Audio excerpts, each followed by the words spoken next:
I'm currently reading Jeremiah, the book of Jeremiah.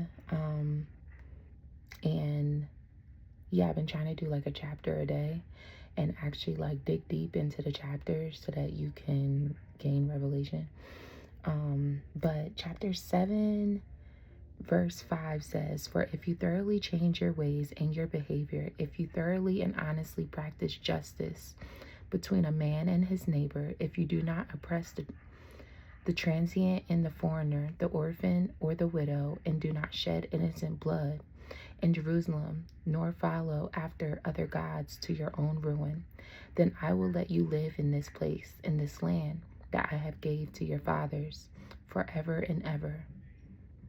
Behold, you are trusting in deceptive and useless words that bring no benefit. Will you still murder, commit adultery, swear falsely, offer sacrifices, or burn incense to Baal, and follow after other gods that you have not known, and come and stand before me in the house which is called by my name, and say, we are protected and set free, only to go on with this wickedness and these disgusting and loathsome things?" And it's just crazy because in a world where people are actually yearning, like I think we all truly honestly want love, peace, connection, and to just be accepted for who you are, understood, heard. We tend to go above and beyond, doing far other things to gain these types of things instead of just doing it God's way. And claim you can't claim God and then do those things, or refute or want the things that he can give: love, peace, joy, community, and different things like that, but then refuse his ways. And in this book, like, that's exactly what they was doing. It got to a point that they were out here sacrificing kids. That is so wild to me. So wild. Where is that at? Oh, it says it. They have built the high places of Topheth, which is the valley of Ben Hinnom, son of Hinnom, to burn their sons and their daughters in the fire, which I did not command, nor did it come into my heart. And then it says mind in parentheses. But they ultimately thought that they were being protected by God because the temple was there. And it's like, no. But we see that more and more today is people want the things of the Lord without following his ways. And I honestly think the division that we see, or the reason why so many people don't want to follow the Lord, is simply because it requires you to look within, and it requires you to be transformed. He's not just going to transform the outer world.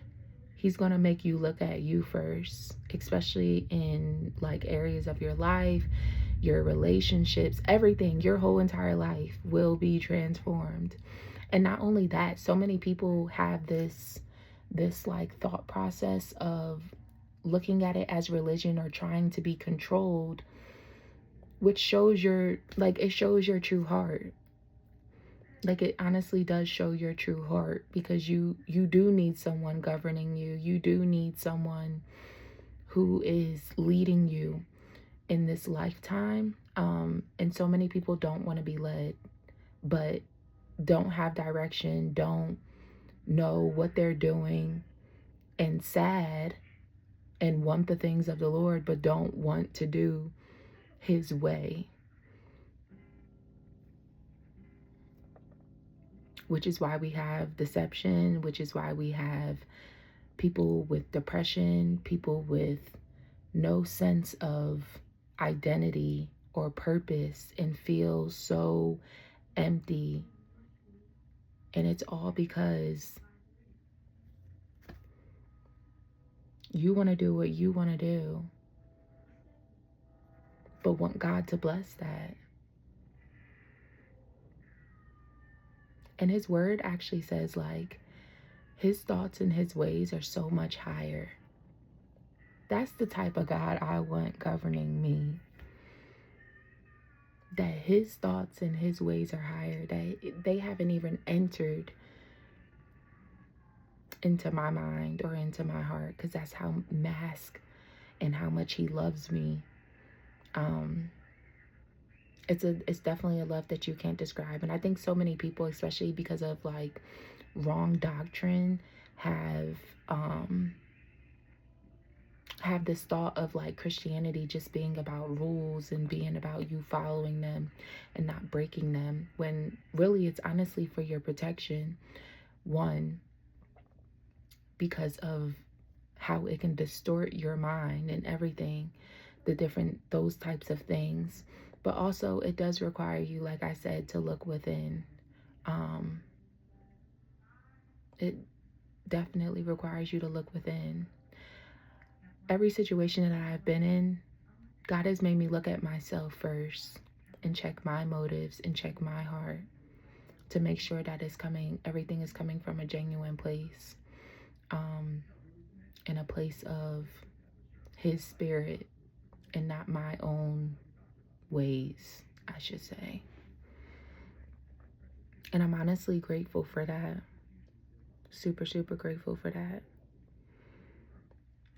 But yeah, following God does require a transformation, but it's one of the best transformations that you will ever experience in real time.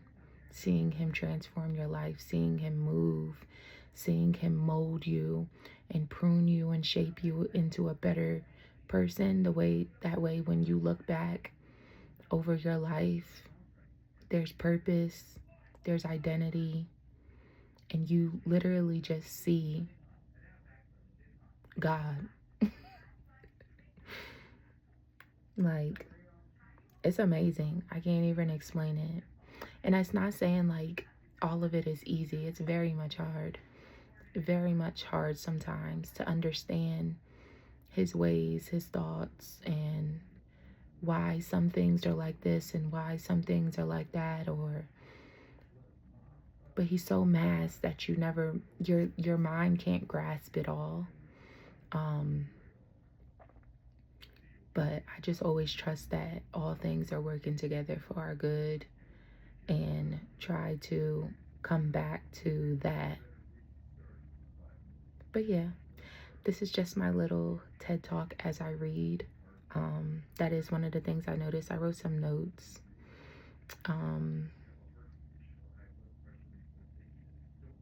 Yeah, if you ever want to examine your heart and your ways and make sure that you are, following the Lord and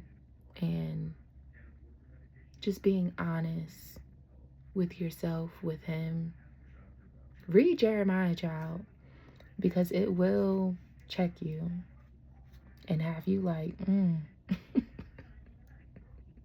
what they doing sounding like a little bit of what I be doing. It's like, I don't want to be like that. Like, examine me, show me me. That way I can be more like you. That's been one of my prayers. But yeah, just a little TED Talk. Catch you next time. Bye.